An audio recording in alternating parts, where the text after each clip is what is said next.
నమస్తే, welcome to dot news. అక్కా తమ్ముడు కయ్యానికి కాలు దువ్వారు. నంద్యాల గడపలో దుమ్ము రేపుతున్నారు.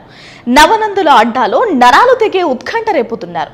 నువ్వా నేనా అధికార పార్టీ నుంచి సీమ చిరుత, ప్రతిపక్ష పార్టీ నుంచి చిరుత అక్క సై అంటే సై అంటున్నారు. గెలుపు ఎవరిదో కానీ ఎన్నికల రణరంగం మాత్రం నిప్పులు కక్కుతోంది.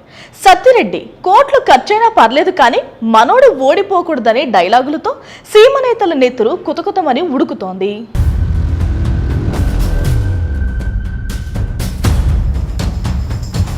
బైరెడ్డి సిద్ధార్థరెడ్డి సీమ చిరుత మీసం దువ్వితే దుమ్ము రేగాల్సిందే, అడుగు పెడితే నంద్యాల నేల అలజడి రేపాల్సిందే. అట్టాంటోడు నంద్యాల ఎంపీగా పోటీ చేస్తున్న అధికార పార్టీ అభ్యర్థి పోచా బ్రహ్మానందరెడ్డి గెలుపు కోసం కాలర్ ఎగరేస్తూ కలేజా చూపిస్తున్నాడు. 7 నియోజకవర్గాల్లో సైతం ఫ్యాన్ జెండా ఎగరాలని 24/7 అన్ని సెగ్మెంట్లలో చెమటోడుస్తున్నాడు. నంద్యాల ఎంపీతో సహా ఎమ్మెల్యే అభ్యర్థులందరినీ గెలిపించి సీఎం దగ్గర తన చరిష్మా చూపించుకోవాలని యువరక్తం వేడి చూపిస్తున్నాడు.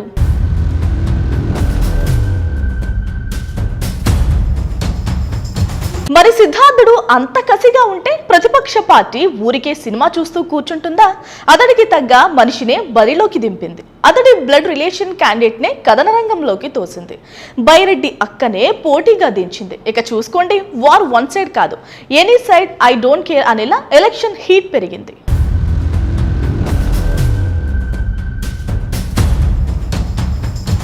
బైరెడ్డి శబరిరెడ్డి సిద్ధార్థరెడ్డి పెదనాన్న, బైరెడ్డి రాజశేఖర్ రెడ్డి కూతురు.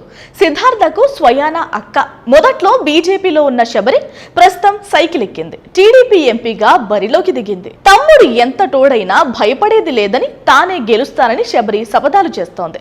తమ్ముడు కూడా అక్కను కామెంట్ చేయకుండా సైలెంట్ గా సత్తా చూపిస్తున్నాడు. సీమలో ఇప్పుడిదే హాట్ టాపిక్.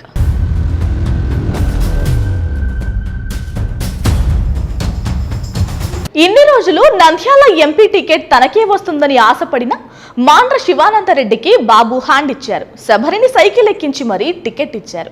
ఇదే మాండ్రకు మండుతోంది. ఇన్నేళ్లు పార్టీ కోసం అంత ఖర్చు చేస్తే బాబు ఇంత పని చేశాడా అంటూ రగిలిపోతున్నారు.